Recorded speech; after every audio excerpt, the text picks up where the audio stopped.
Entonces, la idea, como les comento, de esta sección va a ser recorrer toda la metodología, toda la metodología. Es decir, que todos estemos conscientes de los pasos que se siguen, de las tareas que se hacen, para ir, digamos, evaluando financieramente un proyecto. ¿Ok? Y bueno, pongo simplemente como ejemplo un proyecto del Principito, que ya es digamos, por un poquito de simpatía pues, al tema. Pero esa es la idea pues, de esta sección. Esta sección es repasar, conocer, identificar las distintas etapas que se van integrando, cumpliendo en el proceso de evaluación financiera de un proyecto, la metodología completa. Es para tener una visión macro de eso. ¿Ok? Entonces, lo primero es que el Principito quiere montar un negocio, ¿verdad? O un proyecto con ánimo de lucro, sin ánimo de lucro. Esto aplica para todos en la metodología. Y por supuesto, hizo las tareas que hay que hacer previamente, como hemos dicho, montó su plan de negocio, su modelo de negocio, para poder, digamos, decantar, derivar en un modelo financiero que de alguna manera, un modelo financiero que describiera de la mejor manera posible su modelo de negocio, su proyecto. Entonces, bueno, para poder nutrir ese modelo financiero, previamente hizo su estudio de mercado, es decir, segmentó al mercado, analizó la competencia, vio estrategia de precios, vio cuál era el producto, es decir, la oferta de valor, ¿verdad? La oferta de valor, este, cómo iba a promover ese producto, cómo lo entrega, etcétera. Todo eso lo estudió y decidió en cada uno de sus aspectos, ¿no? Por supuesto, hizo un estudio técnico, operacional, y fíjense cómo de alguna manera estos, estos pasos previos tocan las otras materias que ustedes tienen que estar viendo. Eso también es importante. Un estudio técnico, operacional, o sea, para entender cómo aquí se integran cosas, quién hace qué, o sea, aquí hablamos de logística, hablamos de operaciones, dónde van, digamos, quiénes son mis proveedores, dónde están, cómo los traigo, dónde están mis clientes, cómo entrego, o sea, es decir, aquí hay logística, aquí hay operaciones, aquí hay una evaluación técnica de ese producto, cómo está compuesto, etcétera. Estoy saltando, por supuesto, cosas, estoy resumiendo. Hay un estudio legal y le faltaba hacer su estudio financiero. Entonces, esta materia no es una materia de todas las demás. Esta materia es únicamente factibilidad financiera. Yo me restringo al aspecto financiero. Y, digamos, está en la parte, en las tareas que ustedes tienen que hacer, es cómo integran el resto de la especialización en una sola. Es decir, cómo ustedes entregan el resto de las materias en una especialización. Cómo ustedes toman herramientas en cada una de las materias y además en esta, que es factibilidad financiera, y lo integran y lo vierten en un proyecto de grado, ¿verdad? O en su vida, simplemente, como especialistas en gestión de proyectos, en planificación, desarrollo y gestión de proyectos. Entonces al principito le faltaba el estudio financiero. ¿Para qué? Al final al final es información para tomar decisiones. Y una decisión es, por ejemplo, si le echaba pichón al, al proyecto. ¿Ok? Es decir, si lo emprendo o no lo emprendo. Entonces aquí comienza, digamos, como tal, esta visión macro del proceso que se sigue, de la metodología, que es evaluar financieramente un proyecto. Yo la llamé simplemente una pequeña historia, hablando del Principito. ¿Ok? Entonces, por ejemplo, igual me pueden interrumpir cuando quieran, por ejemplo, la vida está llena de proyectos, ¿verdad? Por eso es que a lo mejor esta especialización es muy valiosa, porque la vida está llena de proyectos. Las empresas tienen proyectos, las familias tienen proyectos, las personas tienen proyectos, los emprendimientos son proyectos, ¿verdad? Y así.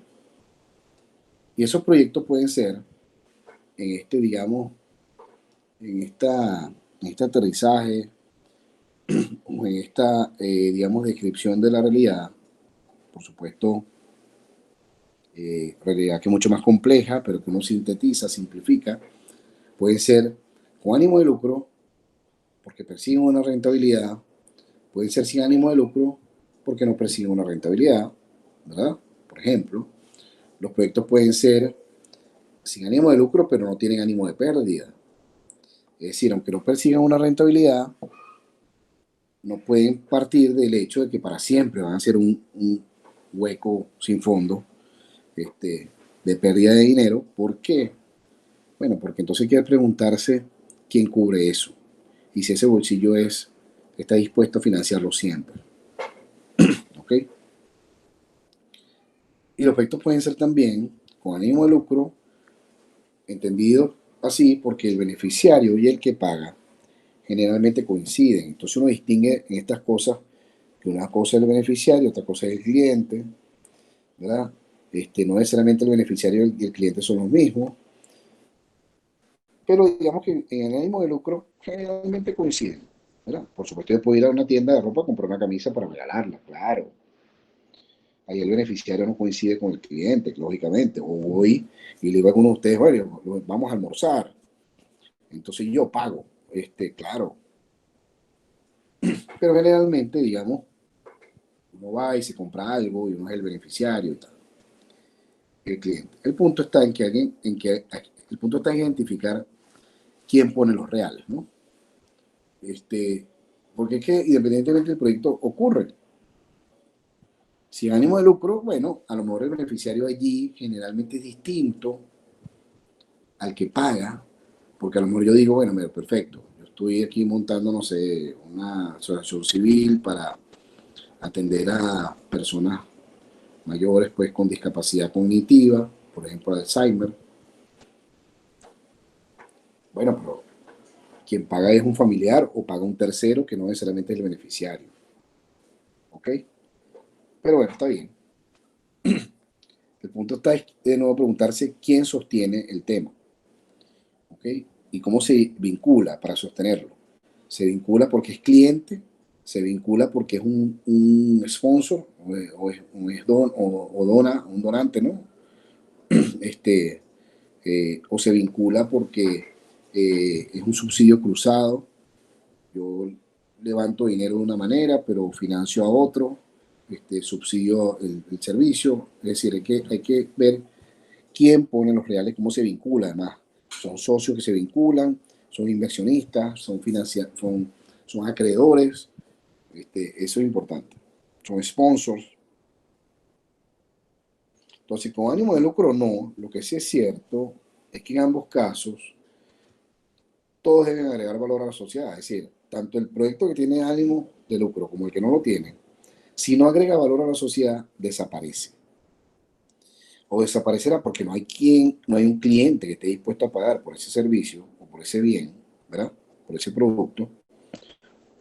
O desaparece porque no hay alguien que esté dispuesto a donar dinero para que se sostenga un proyecto que para mí no agrega valor a la sociedad, ¿sí? Entonces, independientemente de eso, todos deben agregar valor a la sociedad. Todos deben ser sustentables, porque es muy triste que un proyecto que agrega valor, pues no tenga que desaparecer porque no se sostiene. Todos deben ser sustentables, por eso es que estas cosas financieras, aunque sean antipáticas en algún momento, deben ser consideradas. También en ambos casos ocurre que alguien pone los reales. O sea, aquí no hay creación mágica de cosas. Si ambos proyectos necesitan una computadora, alguien pone los reales. Si alguien, o sea, no necesariamente es un sponsor, o sea, no necesariamente un promotor, puede ser un patrocinante, pero alguien pone los reales. Un inversionista, alguien pone los reales, un banco que prestó, alguien pone los reales. ¿De acuerdo? Alguien financia, porque hay necesidades de financiamiento y deben ser cubiertas por alguien que financia. Es decir, que independientemente del tipo de proyecto, los criterios se cumplen igualmente. Aplican igualmente los criterios. ¿Ok? Entonces, repasando, los proyectos pueden ser con ánimo de lucro, porque temporalmente alguien financia hasta que llegue el dinero del cliente. Y eso también es un aspecto interesante, porque por eso es que uno se pregunta en los aspectos financieros, no solamente cuándo vendo, sino también cuándo cobro. Porque no es lo mismo que el cliente anticipe, ¿verdad? Anticipe el pago del producto que está adquiriendo, ¿verdad? No es lo mismo a que yo le diga, no, bueno, me pagas dentro de 2 meses, ¿sí? Entonces, temporalmente alguien financia, puede ser el mismo cliente porque anticipó, puede ser la organización porque el cliente va a pagar después, pero siempre alguien financia, perdón, hasta que llegue el dinero. Hasta que llegue el dinero del cliente o llegue el dinero del beneficiario, o en ese caso del patrocinante, porque el beneficiario no se espera, si no tiene ánimo de lucro, no se espera que el beneficiario sea el que pague. Pudiera ser, pero, perdón, no se espera que sea él. Si por ejemplo estoy atendiendo a niños, ¿verdad? Con alimentación, creo que fue un ejemplo que salió una vez. Entonces yo tengo, mira, yo preparo unos alimentos que yo entrego y beneficio a unos niños. Yo no estoy esperando que el niño cuando termine de comer me diga, mira, ¿cuánto es? Dame una cuenta y te transfiero. No, no. Se espera que llegue el dinero del beneficiario, perdón, no del beneficiario, sino del patrocinante. No se espera que el beneficiario pague, por ejemplo, en ese caso, pero sí el patrocinante. Ahora, la pregunta del patrocinante, la pregunta es cuándo llega también ese dinero del patrocinante. No es lo mismo que llegue antes o que llegue después. Pero el punto es que alguien siempre está financiando. ¿Ok? ¿Ok? Bueno. Entonces, con ánimo de lucro no, todos los proyectos deben invertir. Es decir, hay necesidades de inversión.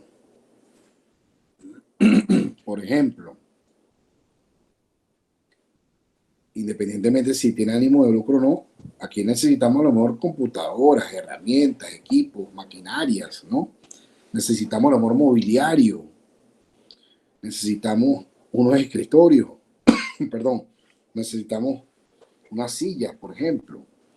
Necesitamos también quizá vehículos, mira, una moto, o comprar un carrito, o un camioncito para trasladar, o una van, o sea, qué sé yo. No sé. Obviamente no todos los proyectos tienen lo mismo, ¿no? Lógicamente, estoy poniendo ejemplos generales, ¿no?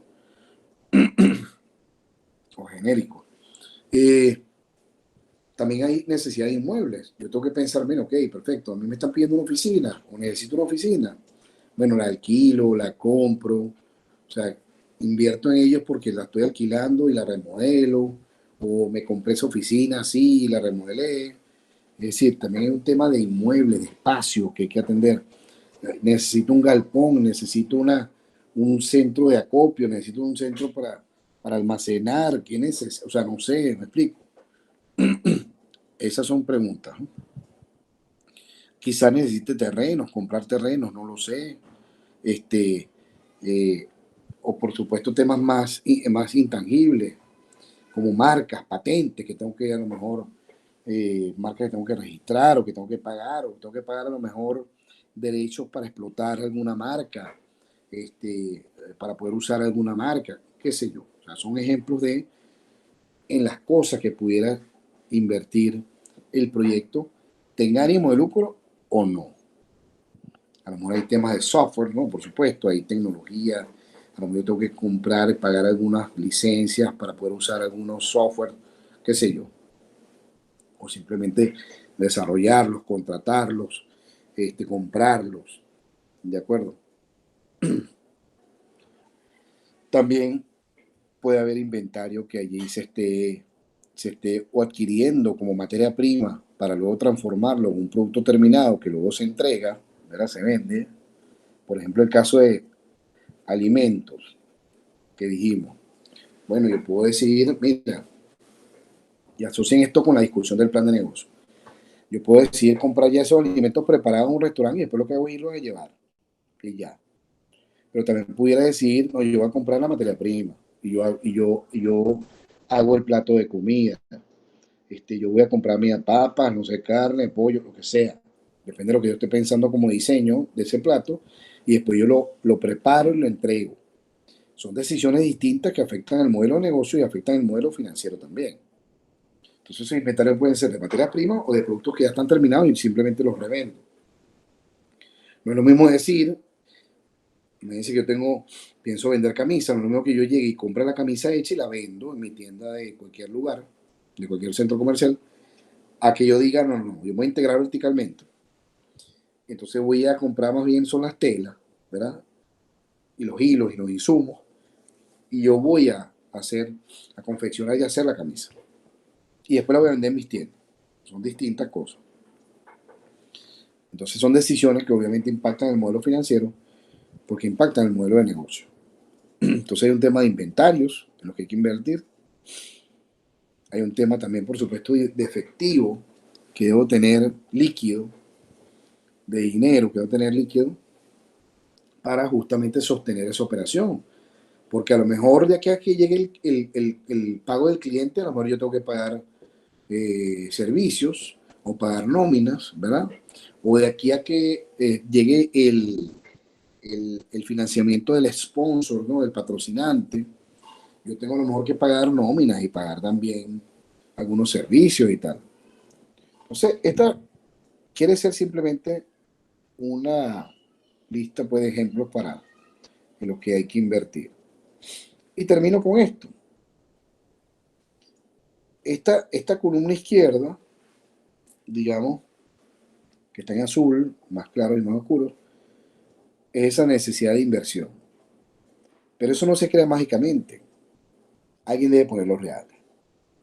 Y el alguien debe poner los reales es, ok, ¿cómo se financia esto? Entonces uno pudiera decir, bueno, alguien me paga, alguien me presta tiempo para pagarle, por ejemplo. Tengo a lo mejor una deuda con el proveedor. A lo mejor ese proveedor de inventario, ¿verdad? Ese proveedor de inventario, a lo mejor me dice, mira, págame dentro de 15 días, tranquilo. Entonces, ¿quién está poniendo los reales ahí? Él. Él los está poniendo mientras yo le pago. O a lo mejor hay un banco que me da una línea de crédito para ese inventario que yo estoy comprando. O para ese efectivo que necesito. ¿De acuerdo? Entonces, a lo mejor, estos son ejemplos de quienes pueden estar poniendo los reales. Quienes están invirtiendo para cubrir estas necesidades de inversión. O a lo mejor un banco también, pero a largo plazo. A lo mejor me está prestando una línea de crédito para corto plazo, para lo que se llama, digamos, capital de trabajo, y aquí empezamos a conocer ya términos más propios de la jerga financiera, sino también, a lo mejor puedo conseguir un banco que me preste algo para ese vehículo que yo necesito, o para ese inmueble que necesito, o para esas herramientas, o para el mobiliario que necesito. ¿De acuerdo? Entonces, pues, otro ejemplo, ¿quién puede poner los reales? O los socios, o los promotores, o los inversionistas, o los emprendedores son los que ponen los reales. Entonces, una combinación de estos posibles actores, de estos posibles personajes, el alguien pone los reales tiene que cubrir la necesidad de inversión. Esto tiene que ser igual, porque no hay manera de que yo necesite invertir, por ejemplo, $10,000, ¿verdad? Y yo los alcance los $10,000 con solamente $8,000. ¿Sí me sigue? Si la columna izquierda suma $10,000, por ejemplo, o 1,000, por ejemplo, la pregunta es, oye, yo necesito $1,000. Entonces, o replanteo la inversión, bueno, no me podré comprar el carrito y tal, o me tendré que comprar una moto, o sea, o replanteo la inversión y los 1,000 no son 1,000, sino que son menos, ¿verdad? O si quiero llegar a esos 1,000, es quien pone los reales. Yo necesito entonces conseguir 1,000. No hay manera mágica de que yo necesite 1,000 y con 800 cubra los 1,000. ¿Sí me siguen? Si necesito 1,000, tengo que conseguir los 1,000. Entonces, estas son dos caras de la misma moneda. Es como la moneda, digamos, voy Fernando, es como la moneda, la cara de la inversión y la cara del financiamiento. Adelante con la pregunta, Fernando. O quien Profesor, tenga. en el caso de que la columna de la izquierda, o sea, que tú necesites por lo menos 1,000, y yo tengo los 1000, o sea, yo como inversor tengo esos 1000, es preferible igualmente buscar a alguien que me preste los 1000 o yo mismo doy los 1000 que tengo y me quedo en cero. Bueno, es una pregunta interesante. Siempre el others people's money siempre es interesante. ¿En qué sentido? Eso dependerá siempre de varios elementos. Uno,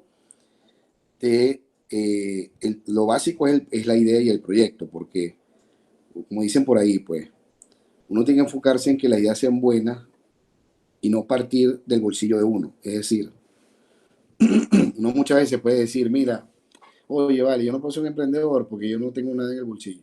Yo no tengo los 1000 esos que hacen falta. Entonces ahí yo creo que es limitarse. Porque si la idea es buena, los reales aparecen seguro. Ahora, ¿aparecen de quién? Esa es otra pregunta. Digamos, es una segunda derivada. Es decir, si yo necesito esos 1000 y yo los tengo, bueno, a lo mejor yo digo, bueno, mira, yo hago ese proyecto, yo tengo los reales y listo. Pero aquí lo interesante sería que es que esa necesidad de inversión, que son esos 1000, ¿verdad? Esa necesidad de inversión esos reales estén puestos en una combinación que agregue valor. Esa es como la respuesta. Que agregue valor. ¿Qué significa eso? Lo primero sería ver, o sea, ¿por qué tú decidirías entre que te financie un tercero o lo financias tú mismo? Eso al final es un tema de riesgo y rendimiento. Es decir, tú dices, bueno, perfecto. Si es más para el riesgo que este proyecto implica, porque todos los proyectos tienen un riesgo, ¿no? Para el riesgo que este proyecto implica, si yo consigo un financiamiento por un tercero que sea menos costoso, ¿verdad? Menos costoso que el que digamos, nosotros ponemos reales, entonces yo debería decantar por un tercero que me dé el dinero. Por ejemplo, entonces tú dices, ok, para poner un ejemplo, tú dices, pero como yo mido el costo del capital mío, o sea, ¿no? O sea, mi costo de oportunidad. Bueno, porque ese rendimiento mínimo que tú debes esperar, en principio, es un rendimiento mínimo que tú esperas porque cubre el riesgo que tú estás enfrentando, ¿verdad? Por un lado, y porque además, digamos, compensa tu costo de oportunidad. ¿Qué es el costo de oportunidad? Pasa que estamos entrando en temas financieros más duros, pero ¿cuál es el costo de oportunidad? La rentabilidad que tú estás sacrificando por poner el dinero aquí. Entonces, te pongo un ejemplo muy sencillo. Suponte que tú esos 1000 los tienes ahorita.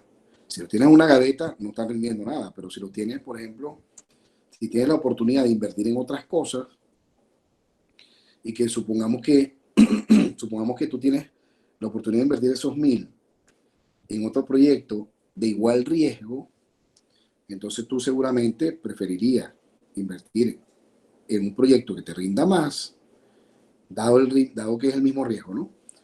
Este, tú vas a preferir invertir esos 1000 en donde te rinden más que en donde te rinden menos, ¿verdad? Porque para el mismo riesgo tú prefieres, bueno, más rentabilidad que menos.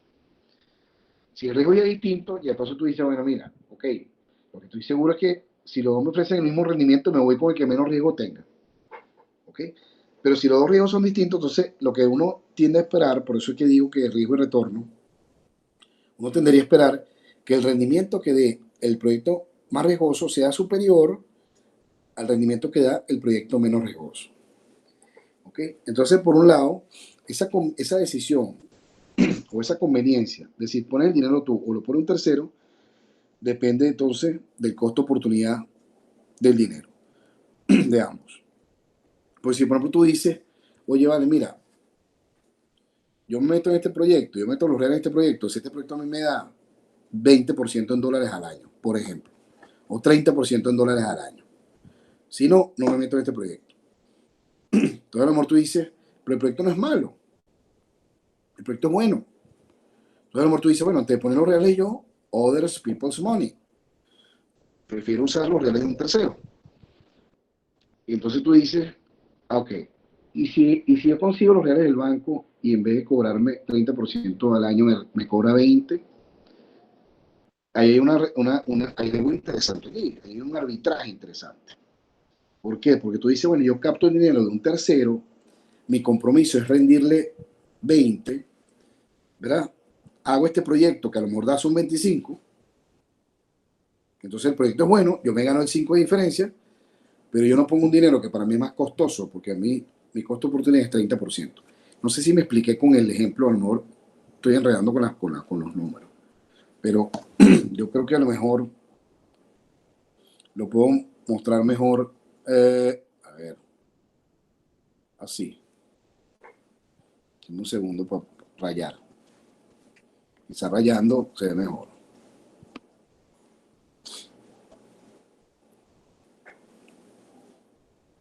Vamos a suponer que esto, aquí está, este es el lado de la, disculpen que me extienda, ¿no?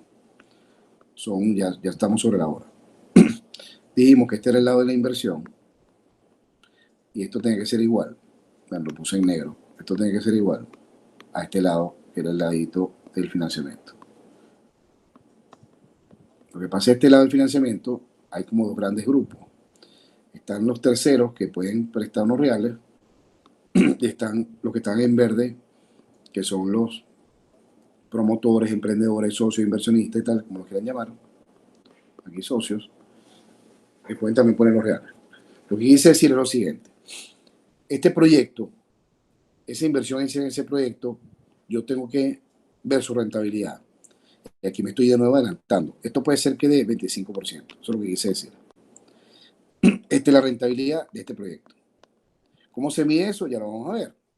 Eso es parte de las tareas que hay que hacer en la clase. Eso se conoce a lo mejor como el TIR, tasa interna de retorno. De haber metido las premisas y haber modelado el proyecto, ¿verdad? Yo espero una rentabilidad anual de 25%, por ejemplo. Es decir, que el proyecto, con el flujo de caja que produce y dadas las inversiones que se hacen, el output de la tasa interna de retorno es 25%. ¿Ok? 25%. Y ahora yo digo, ajá, ¿y quién pone los reales? Bueno, perfecto. Entonces tú dices, fíjate que tu pregunta te lleva a estos temas. Tú dices, ajá, pero ¿qué sentido tiene si este socio espera por lo menos 30%? ¿Verdad? 30%. Él no se mete en este proyecto, porque el proyecto da 25 y 25 es menos que 30. Entonces el proyecto dice, este rendimiento mínimo de 30, ¿de dónde sale? Bueno, que el socio está considerando el riesgo que esto tiene, ¿verdad? Que esto tiene, y el costo de oportunidad. Es decir, su dinero para un nivel de riesgo como el de este proyecto rinde mínimo tanto en otro lado. Como si yo te dijera a ti que tú tienes ahorita unos bonos del Tesoro americano, por decir algo, que te rindan 3%, y yo te digo, métete aquí y yo te pago 2%. Tú me dices, ¿qué sentido tiene? Este proyecto es más riesgoso, tú me vas a rendir 2% cuando yo me gano con los bonos americanos tranquilitos 3%. No, no tiene sentido. Entonces, eso es lo que quiero decir. Tú dices, ok, yo como socio o como inversionista espero un mínimo de 30, pero el proyecto no lo da. El proyecto da 25, 25 es menos de 30 aquí en cualquier lugar del mundo. Pero entonces tú dices, pero es que el proyecto no es malo. Y si yo consigo entonces alguien que financie other people's money, o sea, plata de un tercero, que me diga, chico, yo con 20 estoy feliz, ¿sí? El lado del financiamiento, que es este lado, dice, yo puedo poner los reales rindiendo y que me rinda mínimo 20 y el proyecto da 25. Entonces, para estos sí son interesantes, o sí es interesante este proyecto. Entonces, tú como emprendedor, lo correcto sería, bueno, yo no voy a levantar socios, yo no voy a poner mis reales tampoco, yo voy a ponerlos en tercero. ¿Quiénes? Aquellos que se, digamos, satisfagan, se conformen con un rendimiento inferior al 25%. Es decir, el costo oportunidad del financiamiento o el rendimiento mínimo ¿verdad? Que este financiamiento puede exigir no puede ser superior, tiene que ser menor o igual a 25%. Es decir, menor o igual al TIR del proyecto. Es decir, veámoslo así, técnicamente hablando, ahora me voy a poner en términos propios financieros. Lo que quiere decir esto es que el costo de oportunidad, ¿verdad? O el rendimiento mínimo que exigen los que ponen los reales, o sea, los que financian, tiene que ser menor o igual al TIR. Porque si piden más, este proyecto no es para ellos. Si ellos quieren 30, este proyecto da 25, entonces no se van a meter. Para este riesgo no se van a meter. Si ellos quieren 20 o se conforman con 20, ¿verdad? Si este proyecto da 25, entonces sí les parece interesante. ¿Por qué? Porque obviamente si tú le ofreces 25 va a estar contento. El de 20 va a estar contento. Si tú le ofreces 25 al de 30, no está contento. Si tú le ofreces 25 al de 20, sí está contento. ¿Sí me explico? Entonces, la decisión es un tema de costo-oportunidad y riesgo y retorno. Es un tema de siempre yo preferiría financiarme con lo más barato y no usar recursos que son más costosos. ¿De acuerdo? Esa sería como la reflexión. Es decir, yo necesito buscar aquel inversionista, ¿verdad? Pero así, si dentro de aquí de los socios hay alguno que se conforma con 15, ese es mejor todavía. Ese te da los reales más contentos. ¿Por qué? Porque el proyecto produce o estima producir 25, que es su TIR, y eso es mayor que 15. Pero el de 30 te dice, no, este proyecto no es para mí, muchas gracias. El de 15 sí te dice, dale. Y el de 20 también. Y el de 24. ¿Sí? No sé si ayuda a responder la pregunta. Sí, sí, quedó claro. Bueno, perfecto. Fue una pregunta muy buena, muy interesante porque esos son los temas. Es decir, una cosa, esta es una moneda de dos caras. Una cosa es la inversión, yo necesito 1000, y otra cosa es quién los pone. ¿Y cómo yo levanto quién los pone? Ah, bueno, ofreciéndole una inversión interesante, atractiva. ¿Y qué significa eso en finanzas? Bueno, rentable. ¿Y qué significa rentable? Bueno, que supere la rentabilidad que tú esperas. Porque si tú esperas como mínimo 30 y este proyecto que te ofrezco no llega a 30, entonces no, este proyecto no es para ti. O sea, me vas a decir que no. No, mira, vale, gracias, tal, chévere. Ahora, si sujeto al riesgo, este proyecto genera 25, ¿verdad? Y tú, sujeto a ese riesgo, te conformas con 20, entonces este proyecto ya te empieza a parecer interesante. Entonces la gran reflexión es que el lado de la inversión, que es esta, ¿verdad? Genera un rendimiento que supere, ¿verdad? Que compense el mínimo que espera el lado del financiamiento. Eso se entiende como que supera el costo del capital. O sea, que la rentabilidad del proyecto supera al costo del capital. El costo del capital depende, por supuesto, del riesgo, depende del costo de oportunidad que tiene, depende de la expectativa que tenga de inflación, o sea, de varias cosas. Depende además es muy subjetivo, porque depende de las vísceras también. O sea, el miedo es libre. Y no todos vemos un mismo proyecto igual. A lo mejor José, el mismo proyecto presentado, lo ve más riesgoso que el mismo proyecto presentado a Fernando. ¿Me explico? Este, resulta que se lo presento, no sé, ese proyecto a Raiza y entonces lo ve con mucho menos riesgo que Fernando. Entonces, porque no es lo mismo que tú le presentes este proyecto a alguien que ya conoce ese sector, que ya tiene ahí inversiones, que lo maneja, a alguien que no, que es de otro sector, que no conoce, o sea, hay de todo, hay de todo. Entonces, por supuesto que, al igual como uno hace una segmentación del mercado para ver al cliente, uno también segmenta de alguna manera el mercado de inversionistas, ¿me explico? Porque ahora esos son tus clientes, pero para que pongan los reales, ¿no? Son tus potenciales socios, tus potenciales inversionistas. son tus potenciales financistas, acreedores, proveedores, etcétera. Entonces tú también tú segmentas el mercado. Pues no es lo mismo que tú digas, bueno, a todo el que pase por el frente, le ofrezco este proyecto y a lo mejor ese esfuerzo es muy costoso e ineficiente, a que tú digas, bueno, acá, yo voy a buscarme, yo segmenté primero y voy a buscar en el mercado de inversionistas aquellos que sean más, digamos, tengan más voluntad, tengan, ¿no? Sean más afines, o sea, este proyecto sea más potable para ellos. Porque ¿cuál es mi idea? Levantar los reales y levantar qué reales, los más baratos posibles, los más baratos posibles, sujeto al riesgo del proyecto. Muy bien, creo que fue un gran cierre. Gracias por la pregunta. Espero, por supuesto, no haberlo confundido más, ¿no? Pero muy bien, muy bien, muy bien. Entonces, bueno, nada. Vamos a dar la clase hasta aquí, que ya estoy sobrepasado.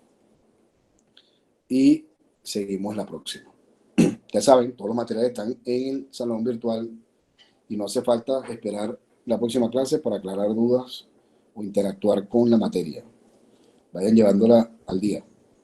Bueno, que esté muy bien. ¿Algún comentario de despedida, saludos, etcétera? No, muchas gracias, profesor. No, bueno, gracias a ustedes. Gracias a ustedes. Gracias, profe. Gracias a Sí, ustedes. profesor. Feliz fin. Gracias, nos vemos pronto. Igual, nos vemos pronto. Hasta la próxima, Cristina. Gracias a ti. Que estén muy bien. Feliz fin de semana.